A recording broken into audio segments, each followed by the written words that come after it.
Sa latest vlog ni Peking Bombay ay nasa Matono siya sa lugar kung saan nandoon ang bahay ng K-Sisters. Sinabi ni Peking Bombay na first time niyang makarating sa lugar na ito. Sinabi din niyang kakarating lang nila at hindi pa nakapasok sa bahay ng magkakapatid. Ipinakita naman ni Peking Bombay ang mga dala nila na nasa likuran ng sasakyan. Ipinakita din niya ang dala nilang malaking television para sa bahay ng K-Sisters. Umikot naman si Peking Bombay sa likuran at sinabing magluluto muna sila ng hapunan nila, kasama pati niya si Mang Ile.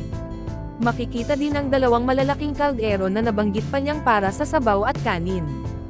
Makikitang naghuhugas si Peter Paul ng kaldero habang kinuha ni Peking Bombay ang bigas nila.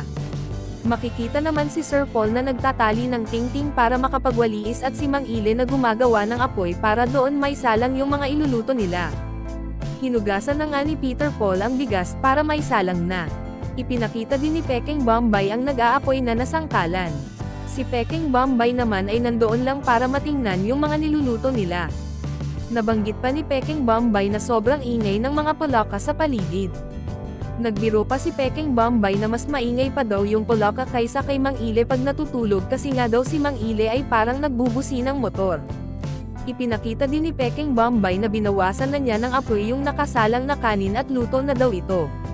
Sinabi din niyang hihintayin na muna sina Mang Ile at Peter Paul dahil umalis sila upang mamili ng mauulam at nang makapaghapunan na ang grupo. Ipinakita din ni Peking Bombay ang bandang likuran ng bahay ng K-Sisters. Sinabi pati niyang nakapader ito at ang ganda, nabanggit din niyang may mga ilaw na nakapalibot sa labas ng bahay. Ipinakita pati ni Peking Bombay ang lutoan nila sa labas kung kahoy lang ang gagamitin nila sa pagluluto. Sinabi ni Peking Bombay na napakaganda ng bahay ng K-Sisters.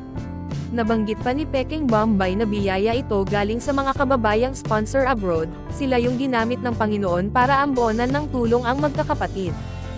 Nagpapasalamat din si Peking Bombay kay Tito Efren at Tita Jennifer na siyang sponsor ng pabahay ng K-Sisters. Madaling araw na at nasa sasakyan sila Peking Bombay, Peter Paul at Mang Ile para pumunta sa palengke at mamimili sila ng mga sangkap at lulutuin para sa ribbon cutting ng bahay ng K-Sisters. Masayang nagkwentuhan at nagbibiroan ang tatlo sa loob ng sasakyan.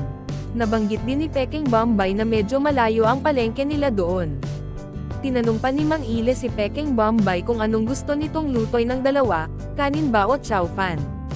Tinanong siya pabalik ni Peking Bombay kung ano ang chow fan. Sumagot naman si Mang Ile na fried rice ang chow fan. Sinabi naman ni Peking Bombay na kung saan yung mas maganda at mas masarap ay yon ang lulutoy nila. Nagtatawanan na lang sila. Medyo maliwanag na nang makarating sila sa palengke pero sarado pa ito, at kailangan pa nilang maghintay na magbukas ito para makapamili na sila ng mga kakailanganin nilang bilhin para sa lulutuan nila mamaya. Ipinakita din ni Peking Bombay ang paligid ng palengke at sarado pa nga ito. Nabanggit din ni Peking Bombay na alas 4 ng madaling araw ay nagising na sila para hindi sila abutan ng tanghali sa mga gagawin nila. Nabanggit din ni Peking Bombay na ngayon lang siya napunta sa Mateno, sa lugar na ito dahil noong una daw ay nandoon lang siya lagi sa bundok. Naglalakad-lakad sila at may nagsabi sa kanilang may tindahan sa kabila na nagbukas na.